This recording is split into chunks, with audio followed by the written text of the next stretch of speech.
welcome today to Tim's Take. And today we have two very special guests. They are both regional extension specialists. Rusty Lee is an agronomist, and Charles Ellis is an ag engineer. Good morning. Morning, Tim. And what's nice is we're going to talk about cover crops, and today we're going to focus on cover crop termination and the benefits of when we do it. But what's really interesting is that we've got three very distinct philosophies here. Now, Rusty and Charles work with the producer much closer than I do. So I have my ideas and they have their ideas. So I think this is going to be very interesting and also timely because it's going to be approaching before we know it when it's time to start managing our cover crops. And we're going to start off that we already have them in the ground. And just briefly, though, folks, introduce yourself. I should have said that first. Go ahead. Rusty. Good morning, everybody. Rusty Lee. I'm a field specialist in agronomy in the east central part of Missouri, based out of Montgomery County. I'm Charles Ellis. I'm a regional ag engineering field specialist. We've changed names so many times. I had to make sure I got that right. Also in east central Missouri, Lincoln County. All right. Now, Charles, you and I have worked on cover crops for several years now. We worked on them before they were cool, right? Yeah, since about really? 2012, 2011, yeah. Well, I even go back to the late 80s working on them. And I was telling my dad about them, and he said, we did that in the 1930s. So we really are just rediscovering the benefits of cover crops. So why don't you real briefly, what are the benefits of cover crops? What are we trying to accomplish with these? Well, I think some of the first things I would point out on using them for Missouri soils that are pretty fragile to erosion, that's probably the first thing that we can measure right off the bat is erosion and water retention, since we've got some pretty limited reserves in Missouri soils. And then, with some of Dr. Bradley's work that's been coming the last couple of years, weed suppression with some of these glyphosate, and herbicide-resistant weeds such as mare's tail, some of that data. I would say those are probably the two that you could say, hey, today these are the ones you can probably take home, and some of these others maybe on down the road. Sure. Rusty, any? So most of the acres that I work with, producers, it's all HEL ground, highly erodible land. So having that armor, having that protection, especially after soybeans, we just don't have that much residue as we do with corn. And then as we learn more about integrated pest management and understanding that our toolbox needs to have more in it than just a hammer. So when we're working on weed control, our tools available to us can include cover crops to kind of help smother and hold back some of these weeds. Sure. And erosion, Missouri used to be like number 2 in the nation, wasn't it? Behind Tennessee. Yeah, we got to be high in something here, too. Yeah, so. but I think we're less than that now. We have done a lot, but just no-till doesn't do it. I mean, it helps tremendously, but we need something else on the ground growing. Yeah, and I think we really get exposed probably from this time frame, late February to probably 1st of April, we really get a lot of exposure to rains, some partially thawed soils that are really going to expose our soils to erosion. During the growing season, maybe dry falls, we don't see that as much, but I think we're entering that window right now, between now and planting, where we could really get some erosion problems popping up. That's a good point, because our thunderstorms will start getting more intense now. And I have heard from the atmospheric scientists that we're getting fewer rainfall events, but bigger rainfall events. Heavier intensity. Yes, yeah. So we got to protect ourselves. And this time of the year, so last weekend I went out and did a little bike ride on the Katy Trail, and the freeze-thaw action that's happening this time of year has the soil fluffed up. And if you don't think that ground's not soft, try pedaling a bicycle on it. Even the gravel pathways have an increased porosity and a little less bulk density from that freeze-thaw, I suppose. And so our crop fields are just more vulnerable, like Charlie's talking about, to erosion. Sure. Yeah, and in soybean fields, we've had some decomposition of the residue that's been going on. So, we're kind of entering that window where we've lost that initial after harvest residue, and really Sure. really exposing things to some damage. Now, as I mentioned before we went on, I started working with cover crops in the late 80s, and one of our big things was nitrogen. We were trying to grow nitrogen. And I know you all didn't mention that at all. Is that something that we should maybe think about still, or? Well, growing up, my dad would use sweet clover behind, wheat, and that was the premise of that. And we work with some producers that are really trying to target that. One producer in Callaway County is big with hairy vetch, and some of the trials we're doing with him is trying to put a numerical value on that, and that's really kind of a hard thing to put. But he's looking at that, and especially with fertilizer prices that are been Right. kind of tempered this year, but last year definitely looking at trying to get some benefit out of that. And I think there's kind of a misunderstanding with producers on when that's available, how they got to let that legume grow. 2-inch clover plant's not going to give you a whole lot, and he's the type of producer he's content, he's happy planting corn Memorial Day, and that's a pretty hard thing for a lot of producers to do. Right. Well, it's about compromise too, or moderation maybe is the way to say it. But you mentioned the sweet clover. You go back in the day, sweet clover was as high as the hood of the tractor, and we had trash covers on the moldboard plow, and we were plowing down all this sweet clover. But tillage practices have changed, and if we had head-high sweet clover to go into it at planting time, we may have a little too much material to work with. So there is this compromise of technique to deal with the dry matter, the forage material, but yet have sufficient plant growth that we achieve these nitrogen fixation, these total amounts. And let's don't get hooked on just nitrogen. The sequestering of all the nutrients, the macros, P and K, for example, when we put those roots down to hold on to that, to help reduce soil erosion, to keep those nutrients on the field, as well as let's capture some nitrogen out of the air. That's good. But Sure.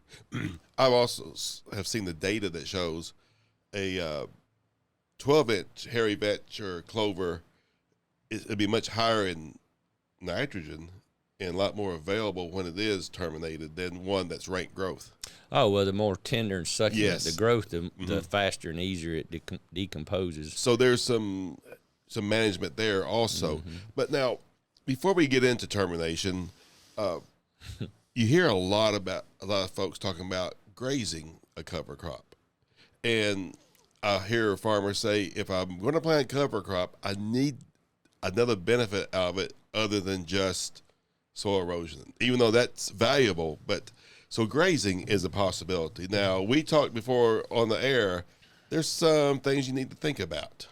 Well, if you're a diversified operation, you've got livestock, I mean, why not try to cross over and capture benefits as many ways as you can, right? It's just value added to that cover crop. The single largest expense in a cow-calf operation for our state is feed expense, and the biggest portion of that is winter feed expense. So anything we can do to reduce that cost just promotes the bottom line of the overall operation. So grazing cover crops is a good lower cost alternative to feeding than a stored feed like a bale of hay. Well, even our cereal, rye, and wheat in particular, they're fairly high in protein this time of year. They are, and we have grasses that it's all about the stage of growth, the stage of maturity, whether it's orchard grass or cereal rye.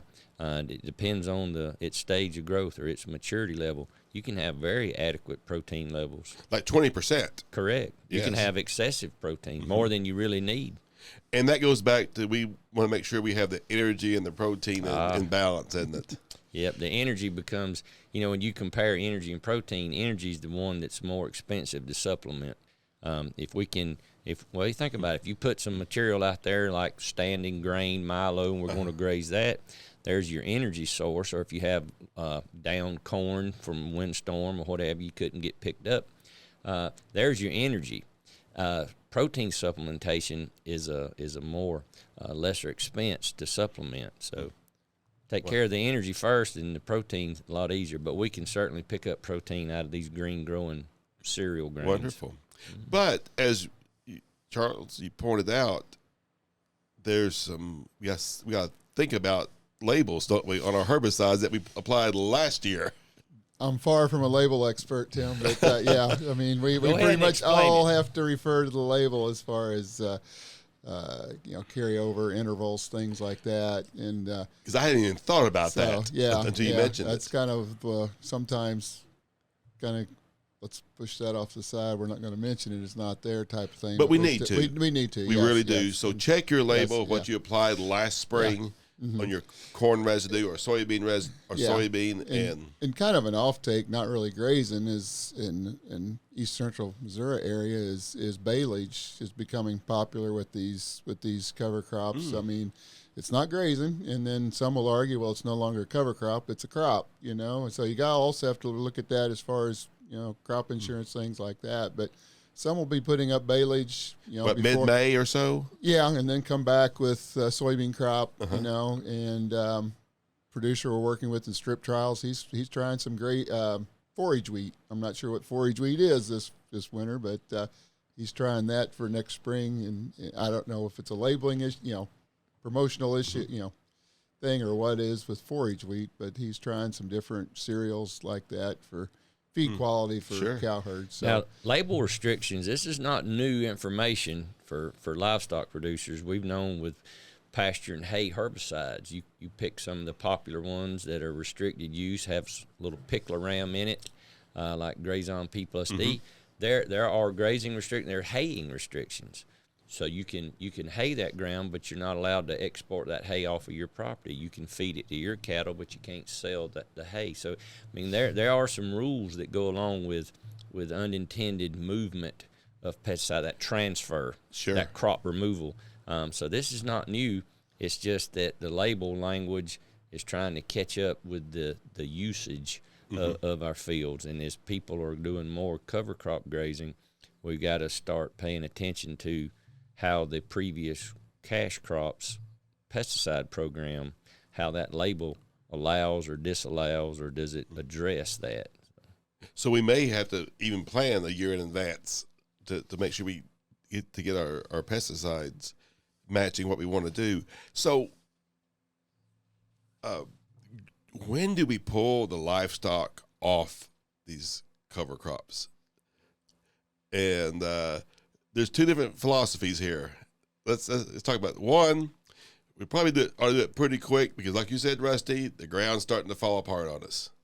Well, so what's your objective?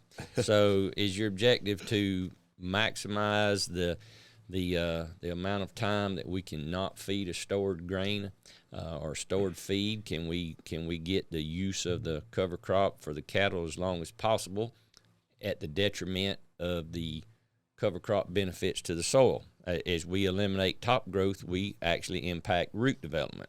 With our cover crops, if we're trying to get a lot of roots into the soil, we need the above ground portion of the plant. So how we manage the above ground impacts the amount of below ground activity. Okay, so if your objective is primarily feeding livestock, you're going to graze that closer. You're probably going to graze it longer.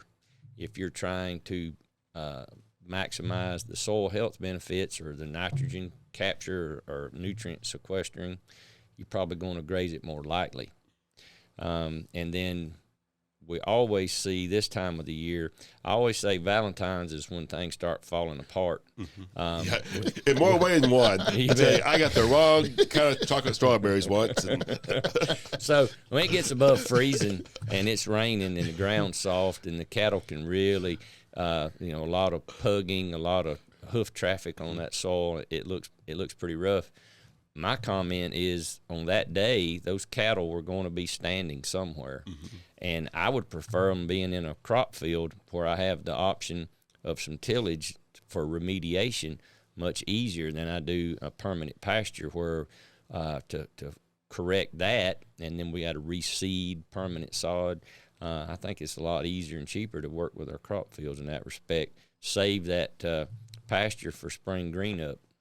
That's a great point. I walked across my pastures this weekend, and that's what you saw. A lot of hugging, a lot of hoof prints, and Yeah, I think you also got to look at what equipment you got available. As far as if you're just strictly a no-till producer, what crop am I going to put behind those cattle? I mean, if it's soybeans, that I got a little flexibility or a little wiggle room there of seed placement, then maybe some of that's not going to be as much of an issue as with a corn crop, and I'm trying to get that seed placed, consistent depth, consistent spacing, and that thing is bouncing up and down. I'm trying to go 2 miles faster than I should have, or do I have a light tillage tool that can level that up before I plant? All those.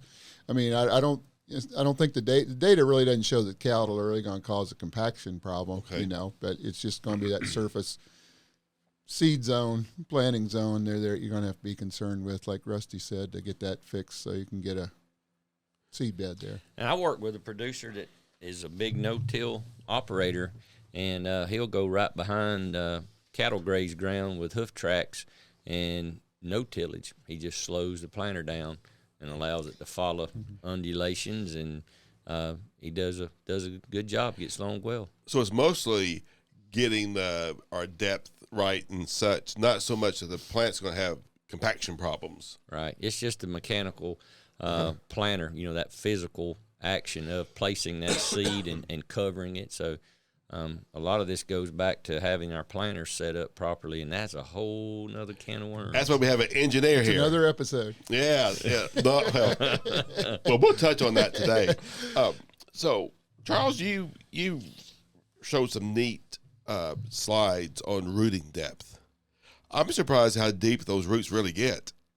Yeah, I think I kind of stumbled upon that last spring. When you talk, farmers are talking about deep tillage and wanting to correct some things, and you throw a picture up there of native prairie grasses, and we're down 4 or 5 foot down, right, Tim, and then you kind of talk to them, well, how deep's that tillage tool going to get? And we're talking 12, 14 inches or something like that. And then you start looking at some of these different species of covers of cereals, annual ryegrass, even radish, how they are going to exceed the depth of any tillage tools we have out there. And then also you can kind of discuss, well, how much rooting depth is a corn and soybean crop going to get, too. So kind of. And they're about the same, aren't they? The cover crop and the cash crop are going about 2 to 3 feet. Yeah. I mean, you got some differences there as far as water uptake and nutrient uptake, but you can really show that the mechanical means is not going to get to the point, the depth that, some natural, plants growing out there can potentially get to. We are seeing there's a lot of differences in crops in their soil structure. And so we got a lot to learn still about this. But one of the things that is consistent, our cereal crops leave our soil a whole lot better than what they began with. So they're doing something, whether it's their roots, fibrous roots, or the compounds that they exude out of the roots, they are doing some really good things. And I know with I think wheat sometimes is not used as much as a cover crop as it should be, because you have an alternative. If the prices are right, you can always keep it for a grain crop. Yeah. And I think historically, Missouri would have the corn, soybean, wheat rotation, and we've pretty much dropped that wheat out of the component. So we're probably losing organic matter by having soybeans every other year, and losing that armor we were talking about earlier, right, this time of the year as a grain crop, coming up. And that's where our cover crops can try to fill that role in. All right. I was doing some on-farm cover crop variety trials, and I had a field that was intended to be planted to carrots the next year. And as you can imagine, carrots require a really fine seed bed, and it normally involves quite a bit of tillage to get that tilt and that fineness. But where I did a cover crop mix of tillage radish and winter oats, created the most pliable, friable, beautiful seed bed. Really? Yep. I was always impressed with that activity, that combination of tillage radish and oats really created a real fine seed bed. And did you till it? Very likely. Yes, Very likely. But, you know, the winter radishes, they froze out and decayed through the winter. And then the oats, they hung in there, but they eventually winter killed. And that organic matter, that dry matter, it dissolved, really. And it left the biggest footprint behind was all the little divots in the field where the radishes had worked out and left little holes. But that was probably planted in August, September to get that good growth. Okay. See, it's all about exactly. So if we just like we want to have accumulation of nitrogen to follow the guidelines in some of the manuals, then that means we're not terminating clover or hairy vetch until the end of May. Well, it's also 1 day's growth in the end of August or 1st of September equals 3 days of growth at the end of October, 1st of November. So if we can get it put in a little earlier, get it established, that opens the door to intercropping. That opens the door to some overlapping. Do we have to wait until one crop is harvested before we initiate planting of the subsequent crop? Yeah, that's a great point, that if you wait till after harvest, you only have maybe a couple of weeks of growth. Now, this year, our cover crops they got to grow quite a while into the fall. So I think we've got pretty good establishment. And how much time do you have at harvest? I mean, really, Right. Prior to harvest, you know, you're gearing up and getting ready for harvest, but you've got some labor time. You got some hours to work with. But when you're in the middle of harvest, you can find a lot of things to do besides go seed a cover crop. And that's probably been the biggest pushback, hadn't it? Yeah, and fall weather.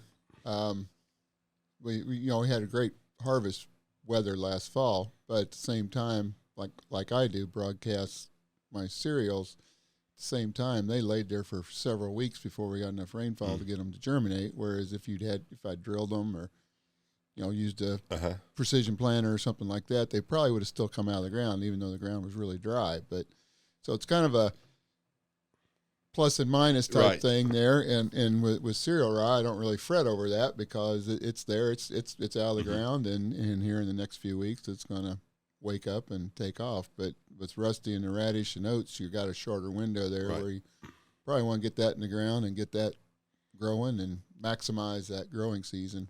Well, maybe this summer we can talk about that as people get ready for it, because I think what Rusty's alluding to, maybe you want to worry about planting this in August before you start harvest. It's always an idea. Aerial seeding, maybe even.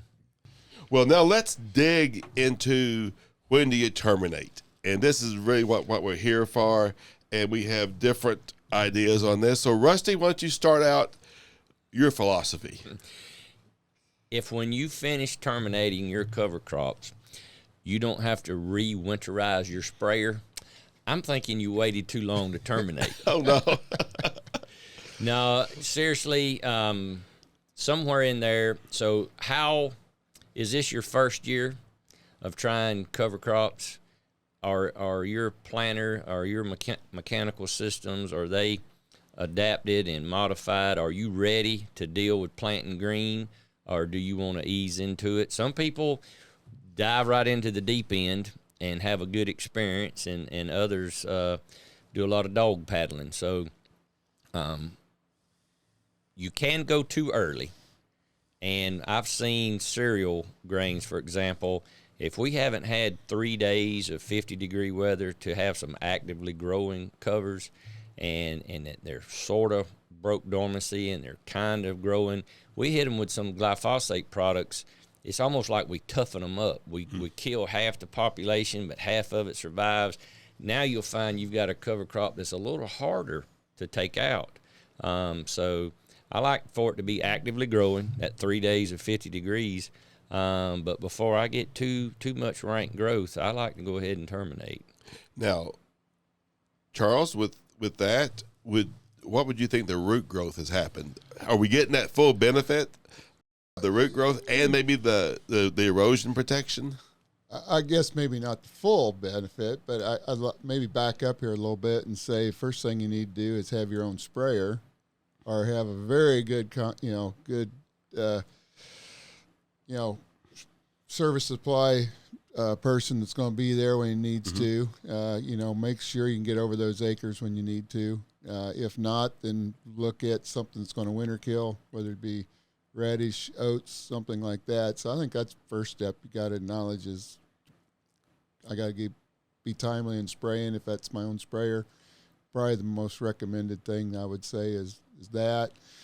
And then also even look at some of the differences in some of these spray models, as far as a lighter sprayer that can get over some more suspect soil conditions, then some of these sprayers are getting pretty heavy, as far as size and things like that. And I guess I would say there's, excuse me, 2 windows there of spraying, at the pliers or crescent wrench height or after you plant. There's a window there in the middle that you can have a absolute mess of, boot stage, getting ready to head out, some cereals, you go in there and spray, and you're not planting that for the next 2 or 3 weeks, and then you get some rain, and then you've got a quagmire out there of wet soils, nothing growing, no wind, no sunlight getting to those soils. It will not dry out. It will not dry out. It will not dry out. That's a good point. You will not dry it out, and I think I've seen a field that was sprayed that way, attempted to be disc, was too wet, and then finally I think it was mowed off and baled off to just get the stuff off the field. So that's your disaster right there, Tim. And so you're saying either early where you got that low carbon and nitrogen ratio that you can get some decomposition. Maybe not 1st of April, maybe a little bit. Like I said, pliers to crescent wrench size, 8 inches something like that, vegetative. And now I'm not recommending everybody jump out and go plant corn crop green. I'm more looking at that from the soybean planting window there. But that'd be more my preference there, especially with corn, with getting yourself 2 to 3 weeks there before planting, especially with, if you're not experienced with some of these other methods, or go with some of these winter killed oats or radish or some brassicas that, would winter kill for you. Because the data shows that corn population consistency of emergence is critical for yield to optimize our yield, correct? Yeah. Step 1 is a good stand. Right. And so that's why you were saying, let's do a little bit earlier, maybe up to a couple 3 weeks before we want to plant, just to give us that. Yeah, and some recent data Iowa State has out is showing some seedling disease is kind of ramps up with cereal rye. So that's potentially one of the reasons there. So you want to keep that stand, obviously. So they're kind of trying to identify what that yield hit's coming from, seedling disease or things like that. And also, as you mentioned, there's that window where you can get into trouble because the cover crop is taking up moisture. And when we do get these big rains, they are mediating some of that. But have you ever gotten in trouble where they took up too much water?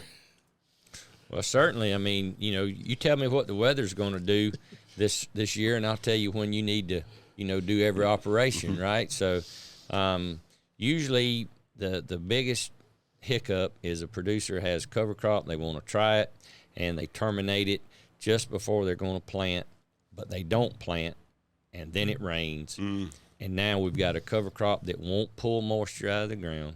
It won't let sun or air get in. And you have a very delayed planting, and you get a bad taste in your mouth about cover crops. That's why I advocate if you're going to err early, not err late.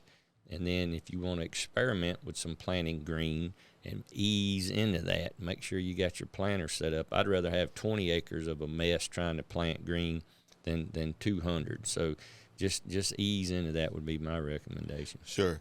And so on soybean though, now Rusty, would you give a little bit longer for soybeans, or you still want to get this early termination with if I'm going to plant soybeans. So- Of course, soybeans are getting planted earlier now than they See, used to. now that's the ticket. What is your planting philosophy for soybeans? Memorial If Day. if soybeans is what you do whenever you're finished with corn, then we'll worry about beans. Well, then that's one management style. But we're starting to see some potential returns from treating soybeans as their own crop. We're seeing producers switch from no fertility in front of soybeans to seeing positive ROIs for fertility in front, planting earlier. So we've even got some producers that are starting to go, it's more critical to get beans planted before the corn. So you have to decide what kind of window you want to operate in with your bean planting. And I'm right back to some early termination so I can get those beans in there. Very seldom, but it can happen. You can set yourself up. We did a few years ago in Montgomery County where we had some spring terminated covers. It was kind of a wet spring. We were having issues getting the slots to close behind the bean planter, and we had a slug problem. And so slugs can wreak havoc on some seedling soybeans. They were just going down those open trenches and just eating the seeds, just following it like a buffet line. So that can happen. That's unusual. It's not the rule, but it is a drawback. Sure. Okay. Yeah, I guess it really, at the end of the day, with termination, if you're using crop insurance, there is risk management agency requirements on termination timings as far as proximity to the planting date. And they do have a map out there. So Consult that. Consult that Okay. so you don't get into some issues with your crop insurance. And I think for Missouri, don't quote this. It's the whole state. Maybe other than one county is in one bracket, and it's pretty close to planting time as far as termination time. I mean, as you go further west, they back that termination time up before planting even earlier. So. Okay. Need to have that conversation with your crop insurance agent. And it's out there on the internet. Just do a search for that map, and it'll help that. Now, some folks have even planted, let the crop come up, and then terminate. What's your thoughts on that? Again, that goes back to the crop insurance. If your crop insurance allowed yeah. that, what do you think? Is that? I know of some with soybeans that are doing that. Just trying to get that little extra week or two of weed suppression. Out of that crop, and then maybe a little more growth, and that might have been the case where we were talking off the air, about getting some of that volunteer cereal rye, into the grain tank when they're harvesting them soybeans because they've waited too long maybe to terminate that rye. One of the things I've noticed, talking about weed control, mare's tail was a big issue about 5 years ago. And I know maybe our herbicide programs have gotten better at targeting it, but I think our cover crops have helped with that too because it keeps it from coming up in the fall and in the spring. Some of those weeds have been. Well, mare's tail still an issue, no doubt. And we've got some herbicide chemistries that work better than others. So we have some tools in the toolbox. But I think with some of the cereal grains like cereal rye, we do see some increased efficacy or better suppression of or control of mare's tail when we have cover crops used in conjunction. Yes, I've noticed that just in some of my own work that's happening. I don't know that we all fully understand how the mechanisms are of the allelopathic effect or the sunlight interception or just what's going on. But nonetheless, when you notice a reduction in mare's tail, it's a good thing. It is. It really is. That was really worried me there for a long time. So you've talked about killing cover crops with herbicides. Some folks like to use a roller. What's your experience with that, or opinions for rolling a cover crop down? You can't do it when it's 6 inches tall. True. I mean, you got to wait till maturity to do that. Well, anthesis or thereabouts, yes. Right? We got to be to the point of reproductive phase, anthesis of the cereal rye or the wheat, and then that crimping rolling will terminate it. So for corn planting, you're going to have to wait till mid-late May. Yeah. And that's one of the advantages of cereal rye. It's a little bit earlier anthesis than wheat, I believe. Probably it has a lower minimum growing temperature, so it takes back off in the spring faster than wheat does. Okay. It grew longer into the winter than wheat did, and we can see some anthesis quickly. Yeah, and if you're crimping it, then you'd have a discussion whether you do first plant or crimp. And my preference would be to plant into the standing rye than the roll down rye. That you're kind of snaking through them plants, that plant and not having to cut through it, or maybe at the minimum plant parallel with how it's crimped, so you're kind of going through and not just cutting right straight across of a mat of plants. So I think we've got producers that have proven what you're talking about. Don't ever plant across the way you roll a cereal cover crop. In fact, you want to plant in the same direction, not just parallel, but the same direction that you rolled. You'll see producers put a roller on the front and a planter on the back, so they always guarantee they're planting into it the same way it was rolled down. Now, I've tried that, and I like perpendicular because I would cut the cover crop again. You're killing, to help kill it, because I wasn't getting a good kill going parallel. But you didn't have hairpinning issues with the... Well, then that's another issue. Okay. Let's talk about hairpinning. What is that, folks? And let's explain that. Maybe Tim is the king of hairpinning. Well, back to the crimping. I mean, you've got individual row unit crimpers now. You put on the planter. It's not like you got to have a drum rolling across there with the tractor. But I just prefer same way with no-tilling into standing corn stalks. I'd rather have standing corn stalks than shredded things laying there on the soil. Just less stuff that you got to work that disc opener into. And I think hairpinning sometimes, just with corn in particular, is kind of an offshoot of not planting the corn deep enough. That was my yes. I think our hairpinning problems will go down as we get corn placed 2.5 inches down compared to inch and a quarter, inch and a half that we sometimes think we're at 2 inches. Yeah, and soybeans same way. We can plant those a little deeper than what we think. Correct. People are learning that. We know the inch and a half would be like the minimum depth for corn. I mean, there's just not physically room for the proper root development if you're more shallow than an inch and a half. So 2 to 2.5 inches is really a sweet spot for getting this corn. And most of our hairpinnings in the upper inch and a half or so. Mm-hmm. Yeah. So even trying to get our soybeans underneath that also was very important. All right.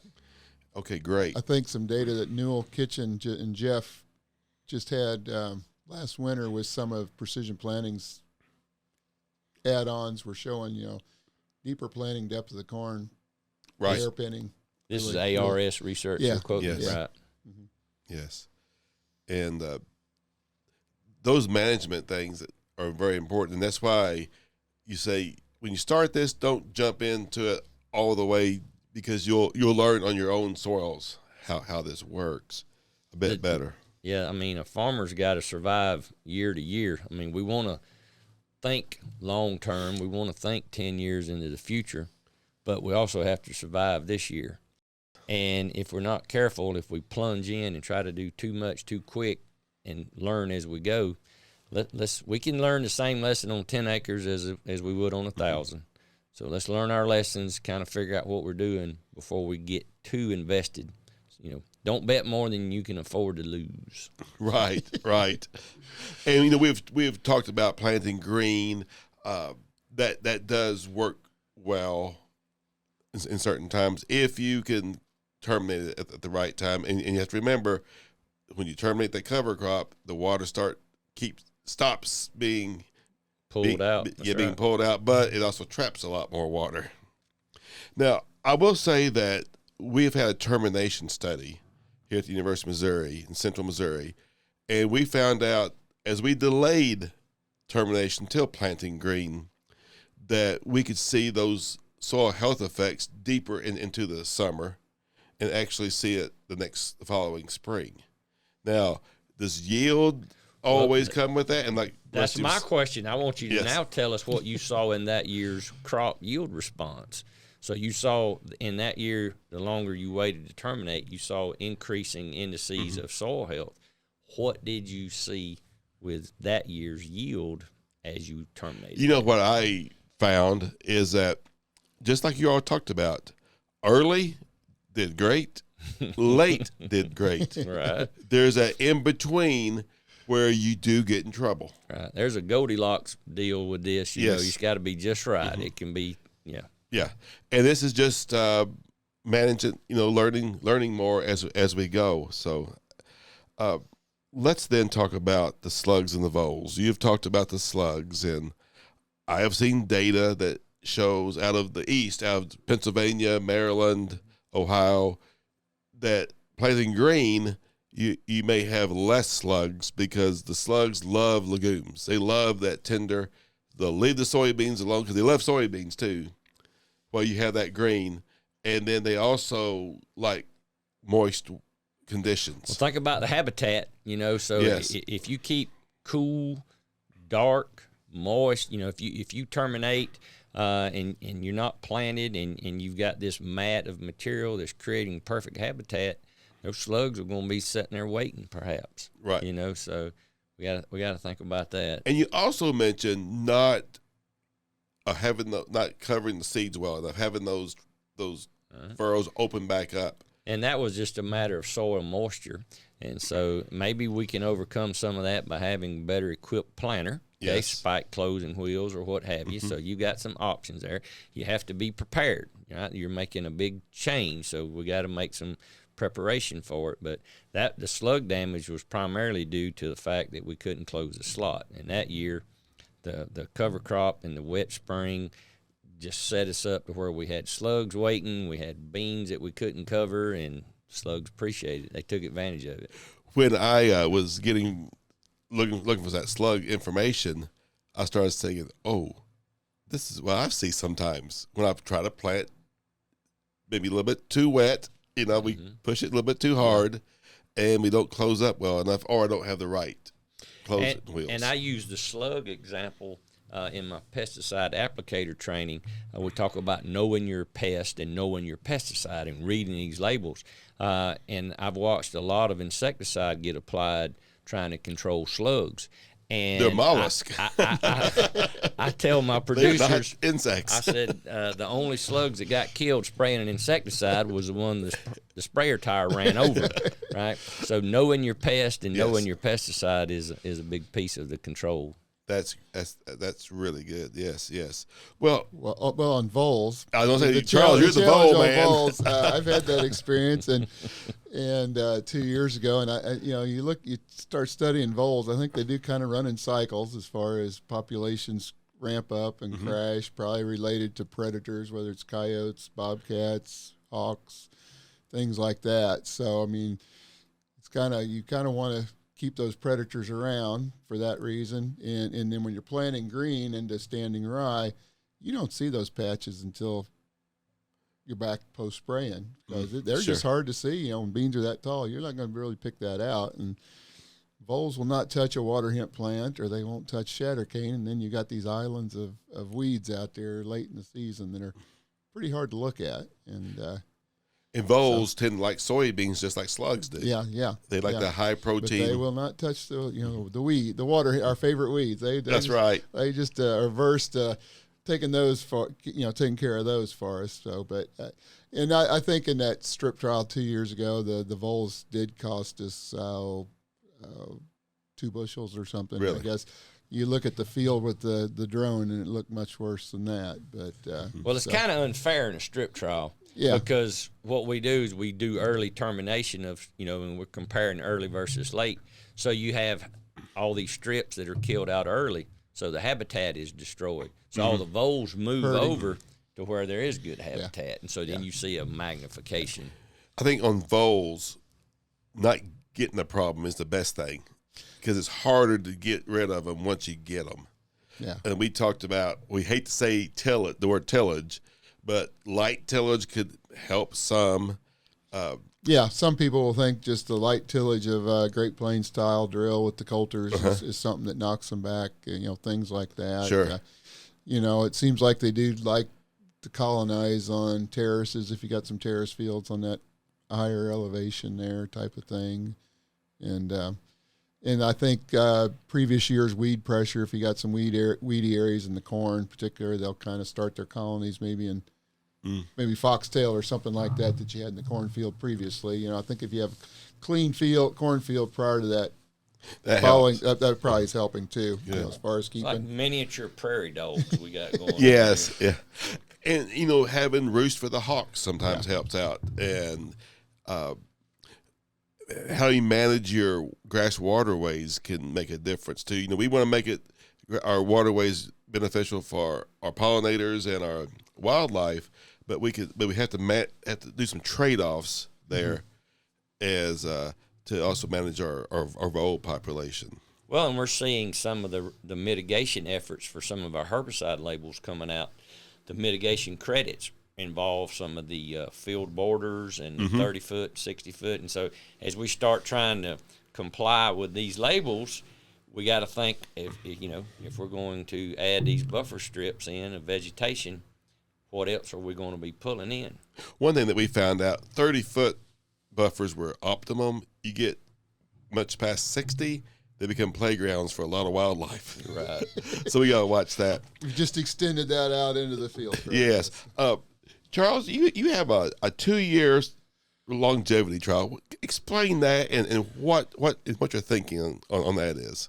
Well, that is just looking at, planting cereal rye about 50 pounds broadcast into corn stalks, coming back, planting the soybean crop, into standing, planting green the following year, then terminating the rye, then monitoring how that rye is going to affect the succeeding year's corn crop that second year. So don't plant any more. No. And then we're just looking at, does that rye residue, is it going to affect that succeeding corn crop? What's it going to do as far as weed pressure out there? What's it doing as far as erosion control? Are we still getting a ground cover? Granted, we're not getting growing roots like we would like, but maybe that's an entryway of some people until we get some management figured out as far as what works prior to corn. Maybe this is kind of an intermediary or sure kind of step B before we get to that step C type of idea. And it allows you no limitations in planting corn the next year. You don't have to terminate anything. You can just do it. Yeah, you would just you would have. That's the big. Maybe some chickweed, henbit, some of those winter annuals out there to deal with. And, I kind of describe it kind of as what a wheat double crop soybean residue would look like, coming out. It's pretty friable and pretty easy to really get your planter in, through that. And, we've got, I show producers some pictures of doing some fall anhydrous in that. I mean, your anhydrous toolbar, you're kind of limited maybe with moist conditions, dew setting in the evenings with that heavy rye. You'll have to quit, keep it from piling up. So you might have that with the planter also. All right. Well, let's start wrapping things up. I think the last thing we should talk about, we've mentioned planter modifications, and we talked about spike tooth closing wheels. Anything else? Or some folks like one spike tooth, one solid, or do you have any preferences on this? You read 10 articles, you get 10 answers. That's right. I'll say. I would say minimize points that's going to catch stuff, chains, might have to do some guard adjustments. Rotating parts love the wrap cover crop. Yes, Okay. And I see some folks like road cleaners. Do we need that? I've taken them off because they promote some soil erosion also, And in Missouri, that's one of our biggest ones. So probably, like I said, 10 farmers are going to come up with 10 different answers, and you're going to have to, and a lot of times we're probably trying to overcome some conditions we shouldn't be out there. And to begin with is, we're fighting weather in the spring, and we're trying to fix something that probably if we waited 2 to 3 days later, wouldn't have to fix. You mean a farmer's going to go early? What? You're going to jump before you should? What are you talking about? We're treating symptoms, right? But it's going to happen. So. And anymore, there's hydraulic down pressure. Yeah. Does that help out too, as far as if your planter has that to work with that? Wouldn't it be about how easy there is? The harder a piece of equipment is to adjust, the less likely that you're going to adjust it to the conditions, right? Yes. It's the easy button. That's what my son actually said. I want to keep it easy. Mm-hmm. You bet. So whether it's pneumatic or hydraulic, but the fact that you've got something that's tailorable, that's easy to operate and make adjustments with, whether it be on the go self-adjusting or just that it makes it easier for in-cab adjustments, you bet that's going to help. All right. I guess final thing with down pressure, too much is better than too little. Okay. I mean, Getting it into the make sure, if it doesn't get covered, doesn't get to the depths, that's worse than maybe having a little too much, too much. So I would say err a little bit more on the heavy side. If you're using springs, then not enough. Not enough is going to be more. And I've heard about sidewall compaction in that the spike tooth will help break that up also. So you don't get that sidewall compaction. And then also some gauge wheel designs. Well, that's what I want to do without pointing to a brand or a color of planter. But there's some things with disc openers, one leading the other. As, that can be beneficial as we take row cleaners off and we're working with standing green stuff. One less wrap potential, but that leading coulter being a little bit. Yeah, the offset. Yes. And then Charlie's alluding to the press wheels or the depth gauge wheels having some design shape to them that helps reduce some of that sidewall compaction. Okay. So there's some products out there that you can put together. Rusty and Charles, could you give the folks your contact information? Sure, be glad to. So I'm in Montgomery County, so 573-564-3733, but probably easier would be email. And so that is leerw@missouri.edu. You spell out Missouri, MISSOURI.edu. All right, Charles. Yeah, my contact would be like Rusty said, county office would be 636-528-4613. My email would be Ellis, ELLISCE @missourispelledout.edu. All right. Well, any last words of wisdom? No, I appreciate the opportunity. Well, thank you all for coming. And just get out there and try it. yes, Start exactly. small. Yeah, Start I small. like that. And even in next fall, start with something that may winter kill, just to get your Oats. feet wet. Oats are a great place to start. Right. All right. And in 1 year may not be it's going to give you the answer. Okay. We got to look at, make some tweaks, but maybe not necessarily throw everything away after 1 year of trying. And also put a value on that loss of soil that you're not losing. You got to think about that too with the whole gamut. What you're going to leave to the next generation. Absolutely. All right. Well, thank you both. And Thanks, Tim. This is it on cover crop termination on Tim's Take.